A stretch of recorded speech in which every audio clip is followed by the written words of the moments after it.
welcome back to NPTEL online certification course on public speaking.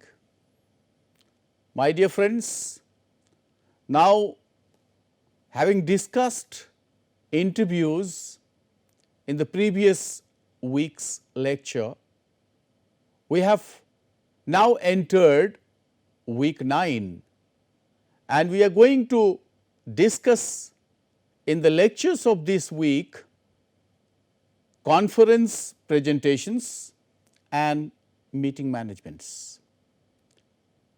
I am actually reminded of William Shakespeare, the great playwright, who in one of the plays says that all this world is just like a stage and men and women, they are players, they are actors.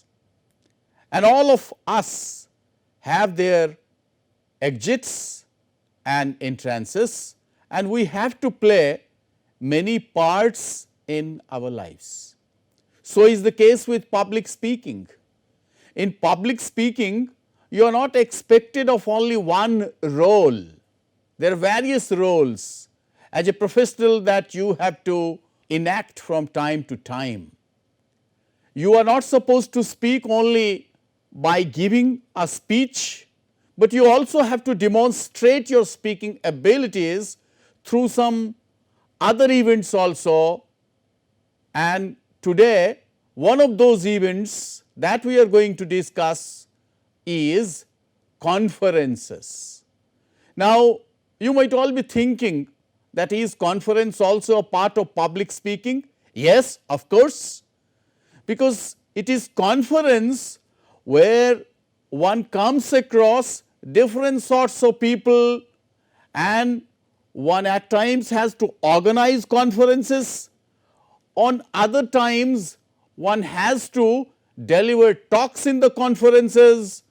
Now, through these lectures that are to follow, we shall be deliberating upon what are conference presentations, what are the types of conferences, and what are the expectations and what roles are expected of us either as an organizer or as a participant. And through this, I would like to emphasize upon the fact that you can display, deliver, and you can also prove your speaking abilities in the midst of the galaxy of people from different areas.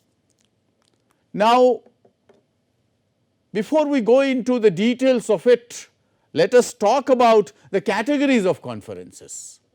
We all know that the major aim in most of the public speaking situations is to inform, to entertain and to educate through different ways, and that is how the conferences also can be informative.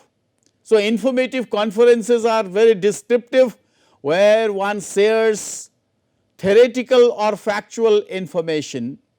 Then there is discursive conference, where one debates on the strengths and limitations of an idea, of a proposal, of a policy, and then demonstrative, where the speaker or the candidate showcases his or her understanding of a concept in order to teach or train practically.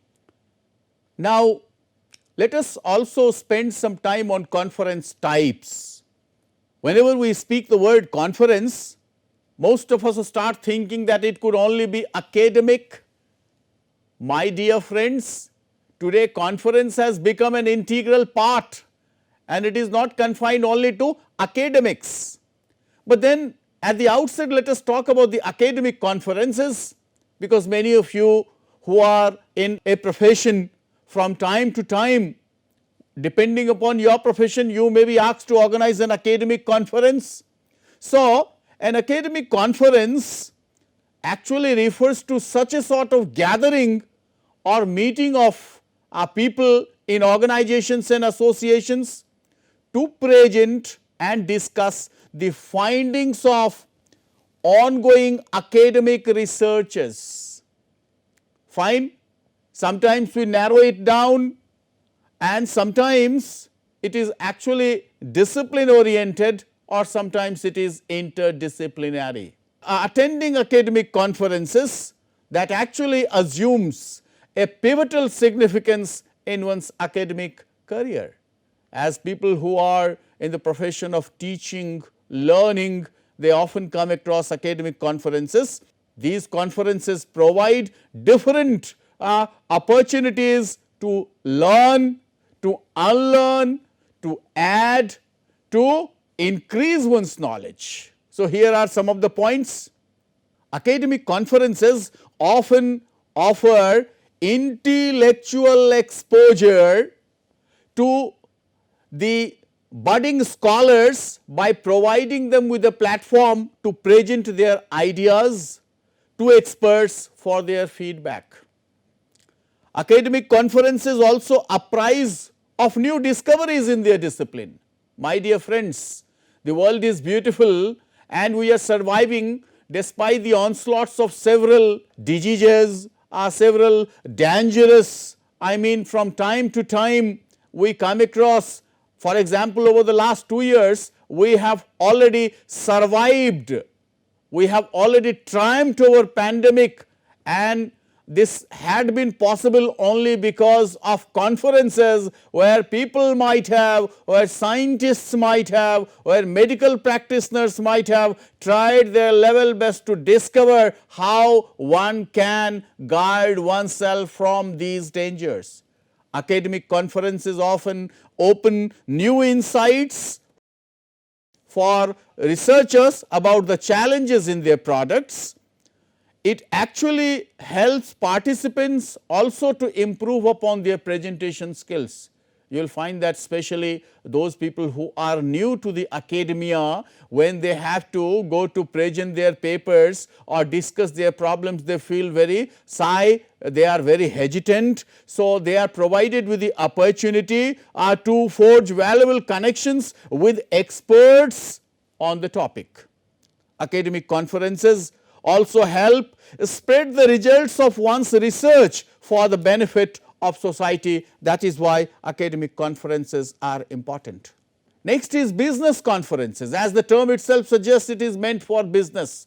Now, in these business conferences, it is actually a meeting of professionals who can bring and discuss trends, challenges and opportunities pertaining to their particular business or industry. Participating in business conferences can help many startups, many entrepreneurs to learn innovative business skills, to showcase their business expertise among other clients, customers, also to expand their network, stimulate, encourage new ideas, launch new services or products, and also help them assess the strengths and weaknesses of the competing market rivals. Every day or the other, when you might be watching movies or watching news on the TV channels, you might have come across several such advertisements through which they are promoting their products, but that could also have been a result of these business conferences. Then authors conference or writers conference. My dear friends, there is not any area where this conference has not got its use, and that is why we have included in public speaking some of the lectures on conferences. Now, such conferences, especially the conferences on authors, on poets, this is actually combination of literary professionals who actually make it a point to attend, and people who are attending such conferences are often authors, publishers, members of literary fraternity, and the purpose behind such conferences is to discuss and review written works. My dear friends, there are also conferences which are in judicial fields, judicial settlement conferences, press conferences which are very common. You might have heard most of the time these press conferences are meant to officially broadcast a message or news in order to spread it to the general people. There are conferences which are global, Sometimes there are conferences on nature. Now, these global conferences, often internationally acclaimed conferences on government, business, institutions and global stockholders, they organize such conferences to formulate new plans, proposals towards achieving shared goals. We can often find that sometimes there is a SARC conference, sometimes there is a United Nations conference, sometimes there is climate change conference, peace conferences, and then the last conference that I am going to talk about is unconference. Now, as the term itself says, it is unconference, meaning thereby in such a conference the participation is oriented and people may float their ideas, views and all.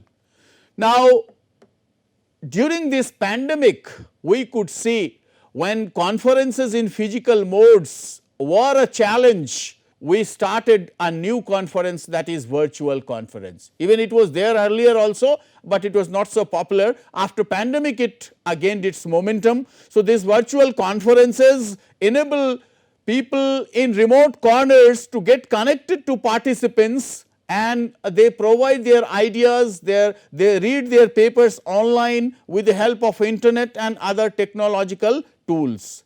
Now, these virtual conferences can be organized through video conferences, teleconferencing, through web conference, and there are different pros and cons of this. These conferences overcome geographical barriers.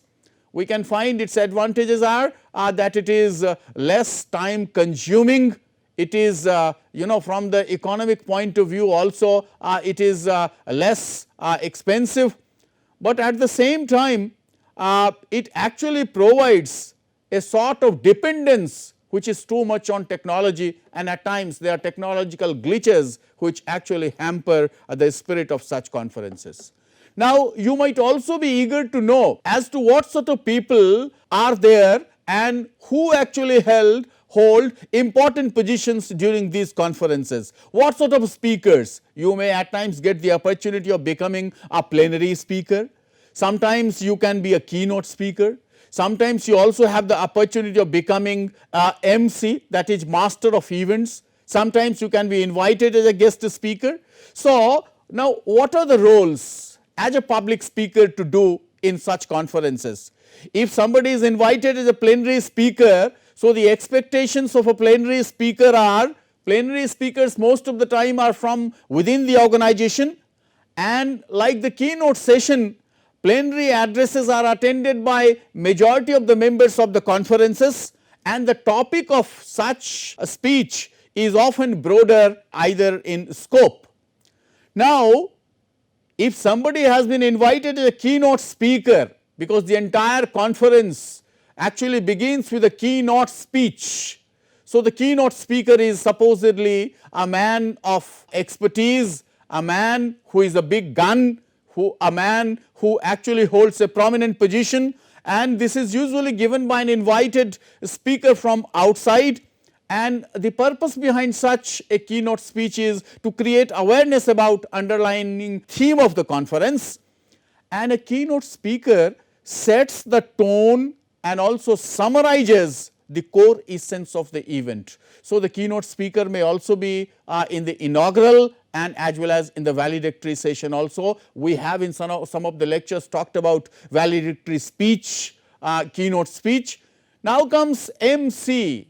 MC actually is the abbreviated form for MC, that is master of ceremonies. Now, here your role as a public speaker is to introduce the theme of the conference. Usually such a person is from within the organization, and this person calls the transition between the keynote speaker, the guest speaker and the participants. So, much care and concern have to be reflected by the master of the ceremonies. Now comes guest speaker. So, guest speakers are those speakers who actually are supposed to speak on different sessions of the event. They actually talk on relatively contemporary topics, fine, topics which are very much in demand and all. So, more specific content and interactive session are actually the key mantras of our guest speaker.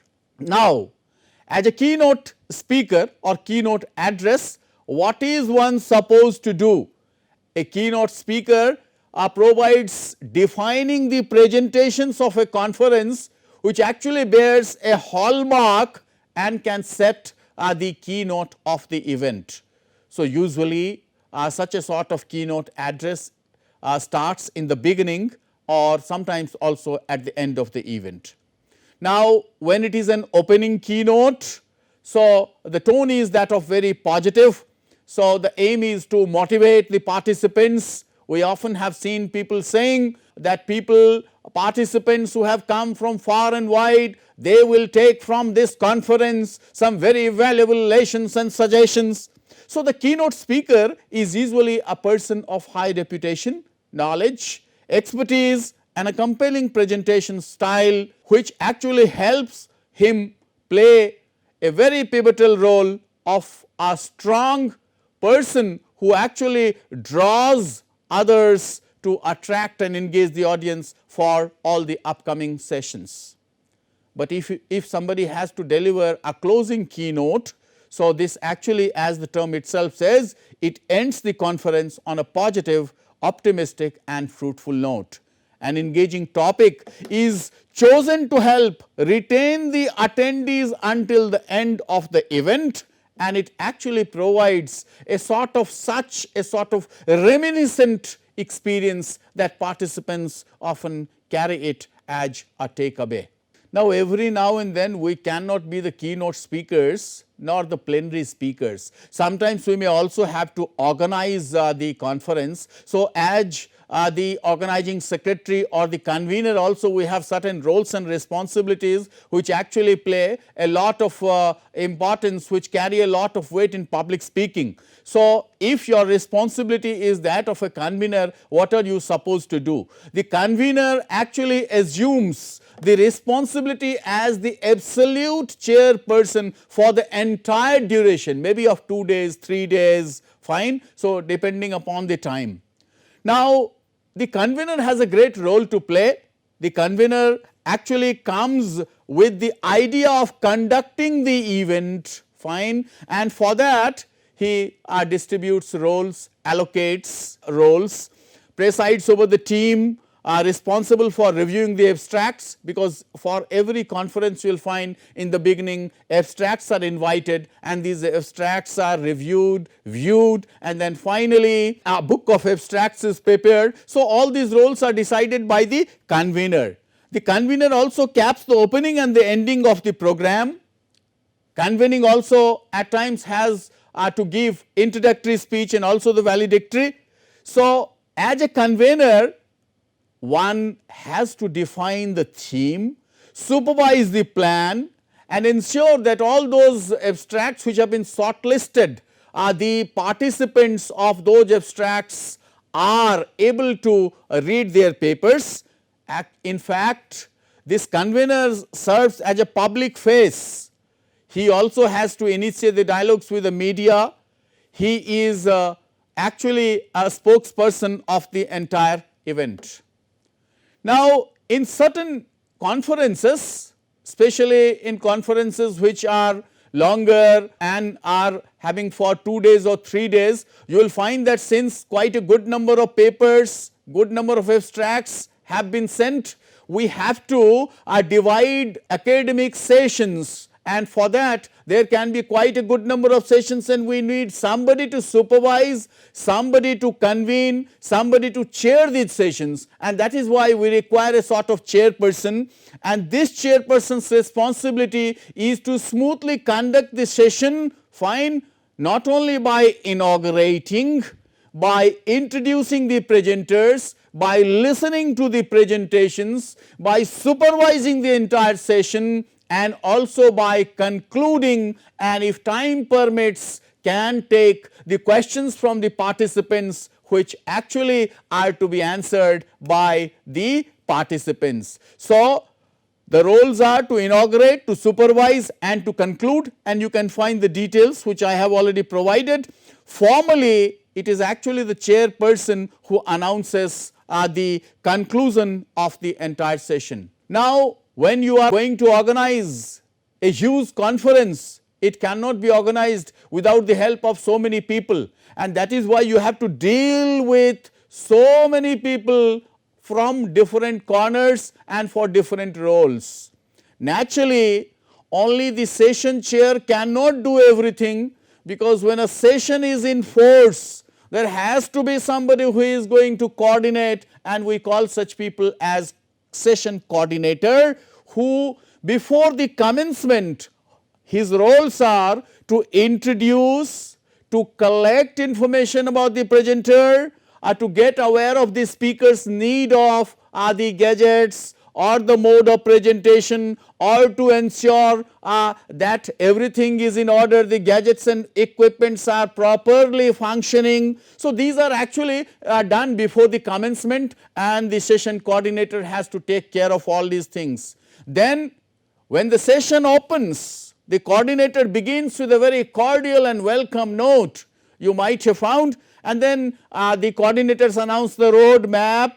The coordinator also announces about the session chair, giving a brief about the session chairs, and then introduce the session and also the theme. It is actually for the coordinator who will tell you how many participants are going to present their paper in this session. And then the entire session is run not only with the help of the session chair, but also with the help of the coordinator, who introduces the speaker, their presentation topics, and who sees to it that every presenter maintains the time schedule. And after every presentation is done, it is actually followed by a sort of applause or praise, and then encourage discussion and feedback towards the end. When the session is to come to an end, or the session is to wind up, the coordinator requests attendees to fill up the feedback form or the appraisal form, and then makes concluding remarks before the session chair had said something. And it is also the role of the coordinator to applaud and thank all the audience members and the speakers. My dear friends, we are living in an age where any such event like a conference cannot be successful without having somebody who can work as a rapporteur. Now, you might be thinking, what are the roles of the rapporteur? And as I said in the beginning, just like life, we also have in public speaking situations so many roles to play. Sometimes you also may have to play the role of a rapporteur, where you will be appointed to prepare a report which can summarize the entire event resolutions and outcome of the conference. Such a person is required to sit anywhere. I mean, the seat is not fixed. Such a person can sit anywhere, but the responsibilities of such a person includes listening attentively, marking or writing, jotting down the main points.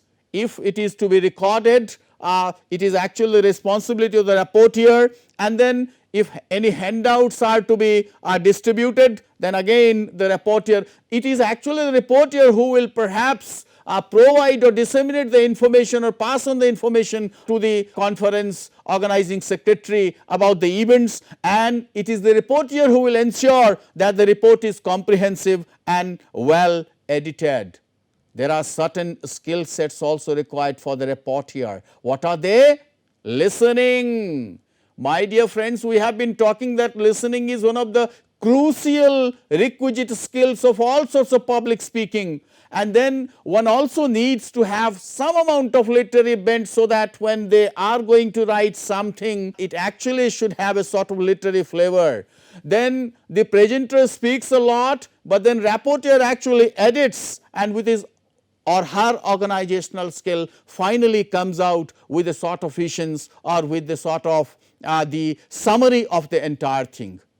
Now, you might be thinking that if you ever get a chance to organize a conference, there might be certain tasks which are involved. The tasks may be before the conference, during the conference, and after the conference as well.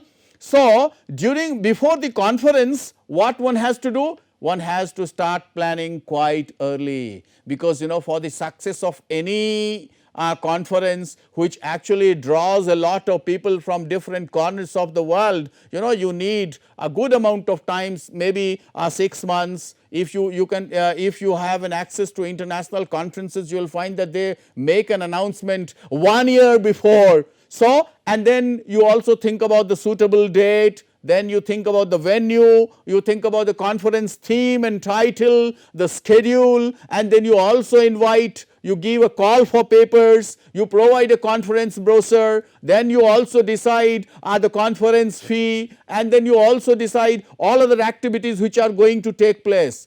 And then you also have to think about, as we have discussed, who can be the keynote speaker, who can be the plenary speaker, who can be the guest speaker, and then the call of papers go, and then abstracts keep coming in. Abstracts keep flooding in. You also are supposed to think about the accommodation or the arrangement, and then you also need a group of volunteers, and then you have also to create a sort of estimate as to how much cost it will entail and from where you can get money. You actually have to disseminate a lot of information before going for such a sort of conference, and that you can get done through advertising. Nowadays it is quite possible that there are several platforms through which you can advertise about your own conference, and one must ensure that one is techno savvy, because nowadays it is also seen that the more accessible you are and the more net savvy you are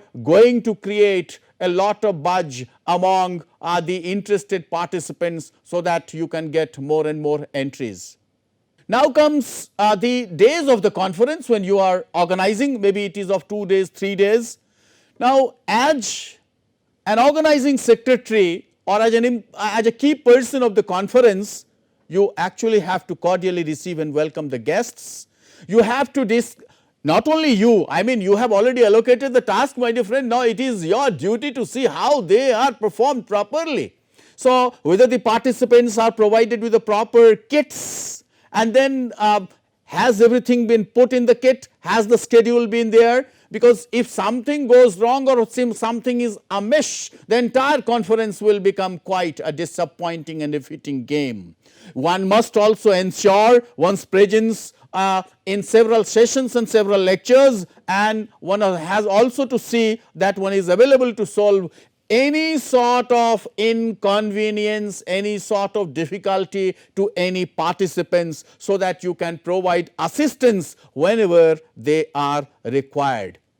Now, when you organize a conference, it is not simply in the organizing, it is not simply in the beginning and the running. Rather, even after the conference is over, you have certain post-conference tasks to be performed. And what are they? If you have invited so many people as plenary speakers and guest speakers and all, you have to ensure that you have been able to reimburse their travel fine expenses, and then there are other follow-up activities. You have also to see that your entire expenses are within the budget, and if it is not so, how you can manage. You also are to see how the sponsors have also been taken care of, and then the news bulletin, conference proceedings, souvenir, all these have been put very carefully in the kit that you have provided to the participant.